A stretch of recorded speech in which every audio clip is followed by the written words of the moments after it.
Now moving on, let's get some of your thoughts on our big story from last night. If you missed it, I sat down with the director of Oregon's Department of Agriculture to talk about the tainted water crisis happening out in eastern Oregon.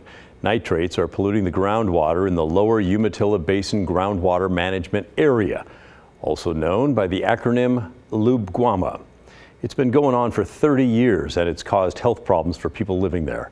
A significant amount of the pollution comes from farming in the area. 69%, according to a state study, is from the agricultural irrigation.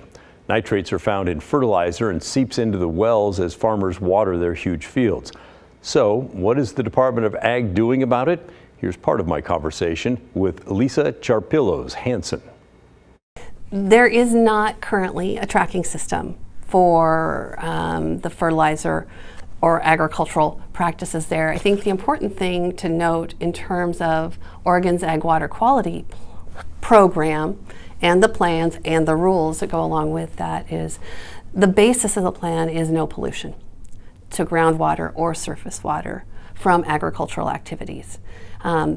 There's a lot of diversity across the state, and there's a lot of diversity in the plans across the state because of the complexity of Oregon agriculture. Okay. How do you think that's going in the LUBGWAMA?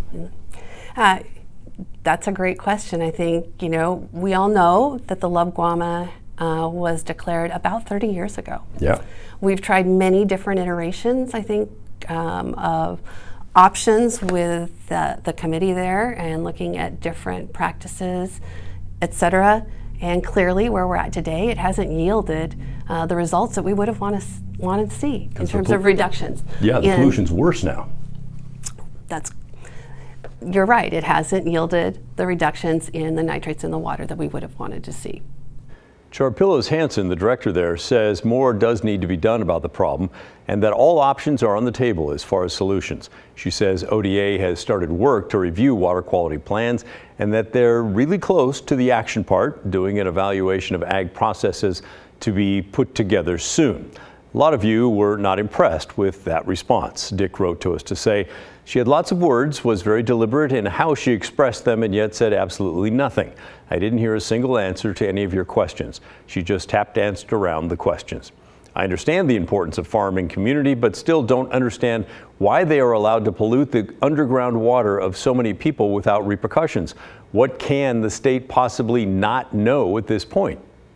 Sue emailed us as well. Ag Director did the answer without an answer technique when you tried to pin her down on whether new water regulations will be voluntary or involuntary. Shades of I'll answer the first part of your question last and the last part of your question first, and then will not actually answer any of your question at all.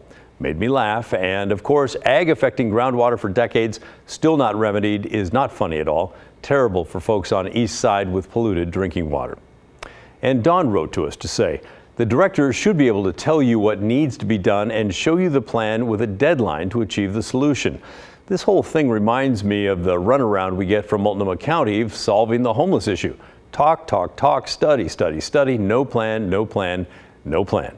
And here's a voicemail from Chris. I also believe the polluted groundwater problem in eastern Oregon is shameful and frankly disgusting. I think the ODA director's answers to your excellent questions were just more agency weasel wording to protect the agri-industry at all costs. Now, most of the responses we got were along kind of the same lines. You wanted to hear a concrete plan, and many of you thought the director was trying to pivot away from the questions at hand. But we did get a few emails in her support. Dean wrote in to say, I was impressed by the ODA leader. She was thoughtful, listened to the questions, and really seemed to be honest in her outlook. And Conan wrote, it is very clear she has to thread a needle. It is an economic ecosystem that needs to be protected for everyone. The solution could clearly not lose jobs for the very people it's intended to help. A tricky needle. Hey, if you missed the story, you'll want to check it out. This and all of our stories in our Tainted Water series are up on our KGW YouTube channel. Click over to the playlist tab and you'll see it at the top right there. And if you want to weigh in or this is on this or any of the stories that you see on our show, we'd love to hear from you all the time. You can email us. The address is thestory@kgw.com or call and leave a voicemail. The number is 503-226-5090. Doesn't matter whether you're watching this live or later on YouTube. We'd love to hear from you.